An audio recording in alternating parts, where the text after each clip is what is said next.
Oke, kembali di Perempuan Bicara kita masih membahas ya ini apa yang sedang kontroversi saat ini. Salahkah menikah tapi tak ingin punya anak, tapi disuarakan soal child free ini oleh influencer dengan cara yang berbeda begitu. Saya mau dengar dari Mbak Ratu dan Leoni. Saya mau ke Mbak Ratu dulu. Alasan-alasan saya nggak tahu ini alasan yang mendasar atau mungkin emosional, tapi ketika dikatakan anak itu adalah beban, anak bikin tidak awet muda dan lain-lain. Sementara pendekatannya Mbak Ratu nih, tadi ada 5 pendekatan kenapa memilih konsep child free. Bagaimana tuh mendengar ada kampanye yang sangat bertolak belakang mungkin dengan background dari Mbak Ratu, silakan.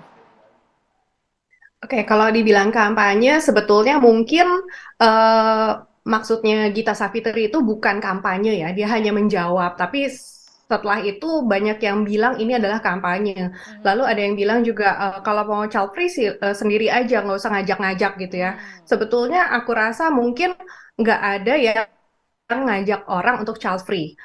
Mungkin kalau kampanye lebih banyak dilakukan oleh orang-orang yang punya anak. Udah kamu Iya, punya anak aja lucu kok. Abis gitu nanti kamu masa tua apapun itu ya. Jadi kalau untuk ngomongin kampanye, aku rasa dari dua sisi itu ada sama-sama yang yes. tidak bermaksud untuk kampanye, tapi mau aku tuh bahagia seperti ini, aku juga mau kamu seperti kamu juga bahagia seperti aku juga ada seperti itu. Ya, Jadi kalau mau dibilang kampanye, aku rasa itu gimana kita pilihannya menyikapinya ya. aja. Jadi aku rasa kita masing-masing punya kebahagiaan sendiri seperti tadi kata Leoni, kita punya cerita hidup masing-masing berbeda. Yes. Ya kita nggak usah dikit-dikit baper gitu ya. Maksudnya ada orang yang bilang awet muda karena child free. Buktinya banyak orang tua yang juga awet muda kayak Sofia Lajuba, Wulan Gurito itu mereka sangat awet muda gitu ya, Iya, punya iya. anak gitu ya. Sampai kemarin ada yang bilang rahasia awet muda tuh bukan child free tapi punya uang gitu kan. Jadi Oke, iya, iya.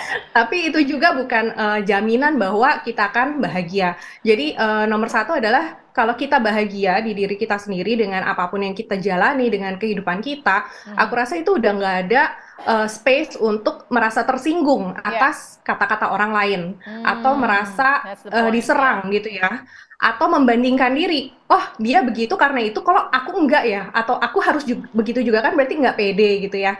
Jadi aku rasa itu gimana masing-masing bahagia dengan pilihan sendiri. Jadi kita nggak ada serang menyerang gitu di antara sesama. Padahal siapa tahu kita punya banyak kesamaan, tapi cuma karena child free dan tidak child free akhirnya jadi berantem gitu kan. Padahal kita bisa hidup dengan bahagia bersama-sama seperti itu. Oke, jadi menyuarakan child free itu, oke, kita sepakat ya ini bukan kampanye, tapi ketika kita adalah seorang public figure atau mungkin influencer begitu ya. Judulnya aja influencer kan. So you influence people with what value itu Influenza, pilihan Anda. influenza. Iya. Oke, jadi mungkin Mbak Ratu melihat adakah cara yang lebih baik untuk kemudian paling tidak menjelaskan konsep child free ini. Kalau Mbak Ratu kan dari buku nih, kalau sebagai public figure gimana harusnya? Mungkin bisa ada input. Silakan. Aku rasa kalau misal untuk seperti Gita Savitri gitu ya, Iya. aku lebih senang caranya Leoni. Leoni tidak menyuarakan apapun, tapi kalau ditanya dia jawab. Aku rasa juga Gita Savitri melakukan yang sama ya. Dia ditanya dan menurut dia, buat dia awet mudanya dia adalah tidur 8 jam, masih punya uang untuk botok suatu hari dan sebagainya. Itu kan cara dia. Kalau Iya. orang mau ngikutin silakan. Iya. Kalau tidak juga jangan, ya udah gitu kan. Kalau misalnya dia adalah seorang influencer, kita kan juga ngikutin, kita punya pilihan kan untuk follow atau tidak follow gitu ya. Iya. Kalau memang suka dengan caranya Gita Savitri silakan follow gitu. Kalau tidak suka ya udah nggak usah follow gitu kan. Jadi sesimpel itu, kita nggak bisa menyuruh orang untuk diem Mengubah atau untuk gayanya ya, untuk berkomunikasi. merubah Oke, gayanya. Itu gimana kita aja menyikapinya seperti apa. Aku rasa sih baik. seperti itu. Terima kasih Mbak Ratu. Saya boleh silakan Mbak Zoya, silakan. Silakan. Jadi gara-gara tadi Kita ini denger kita urun Ratu rembuk saja ya, nggak perlu giliran. Silakan apapun, anything. Aku agak gemesnya gini ya, memang saya nggak mau menekan bahwa setiap public figure atau influencer itu mesti tahu bagaimana cara mengkomunikasikan sesuatu secara asertif. Tapi dengan cara penyampaian yang timingnya jelek menurut saya dan sangat-sangat tidak asertif gitu ya. I mean like assertiveness itu adalah standing for your right without hurting others. Kamu boleh untuk mau child free. Bahkan kalau misalnya menurut kamu ini adalah cara untuk awet muda instead of botox gitu ya. Oke juga gitu. But the thing is kamu itu telah membuat orang-orang yang child free jadi lebih dijudge daripada yang sebelumnya. Karena tadi dari penelitian yang disebutkan sama Mbak Devi aja, ini sudah ada dari tahun 1500, tahun 1974 aja sudah sampai sedemikian banyak orang-orang yang memilih untuk child free itu tidak dipermudah hidupnya gitu ya.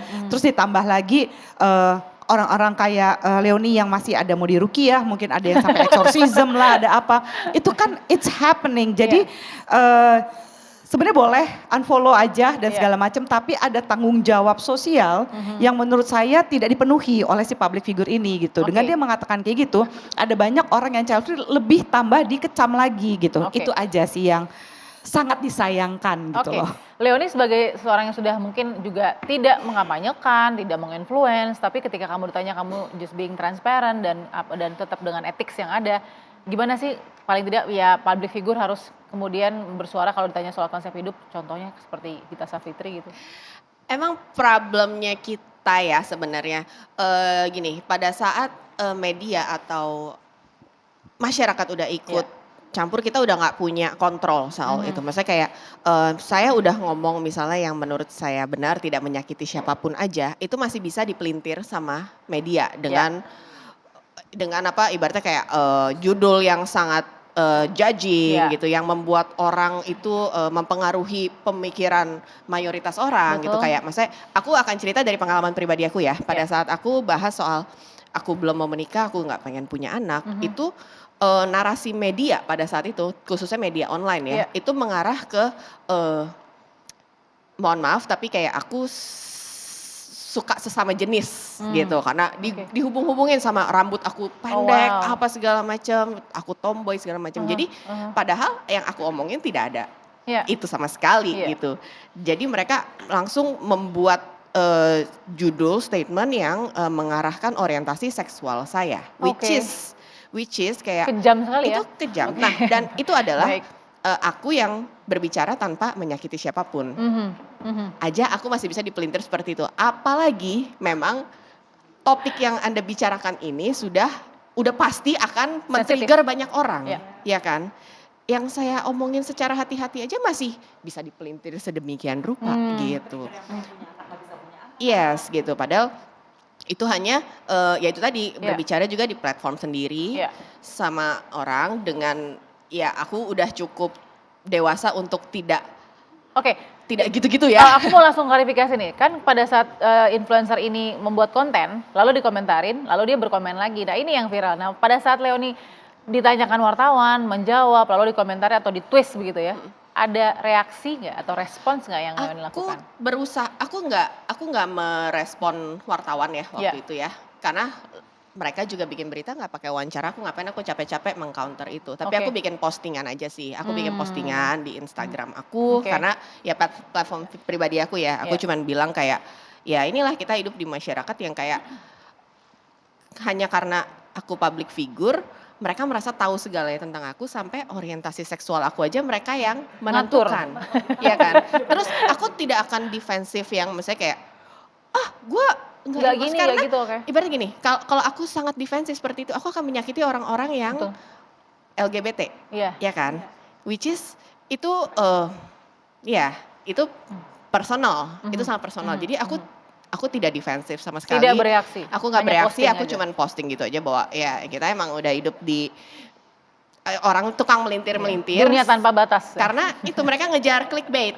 Ya kan, judulnya itu clickbaitnya, aduh aneh-aneh, aku tuh sampai ketawa sendiri. Itu tidak sama sekali nggak mental breakdown ya? Oh enggak, untungnya aku mungkin karena udah dari kecil ya, udah dari kecil nih, dari 5 tahun ya berurusan sama masyarakat, jadi udah kayak gini-gini aku nggak gitu peduli gitu. Terus kalaupun aku kadang membalas komentar netizen tuh lebih ke hiburan aku. Bisa setenang ini. Ini menarik sekali Leonie ya, bisa setenang dan kemudian sebijak itu. Ini kan sebenarnya dicari. Ketika kemudian kita punya konsep, kita menyuarakan. Tapi mungkin aku bisa begitu karena memang ini adalah sebuah pilihan yang memang aku udah siap dengan tanggung jawab pilihan aku itu sendiri. Yes, dan aku ngerasa kayak ya omongan kalian semua ini tidak akan menggoyahkan aku, omongan kalian semua tidak akan menyakiti aku, dan bukan berarti pada saat kalian menyakiti saya, aku harus menyakiti kalian balik. What's the point? Lo hanya akan mengulang circle Yes, Baik. circle bullying itu. Itu yang harus diputus. Oke, penting sekali.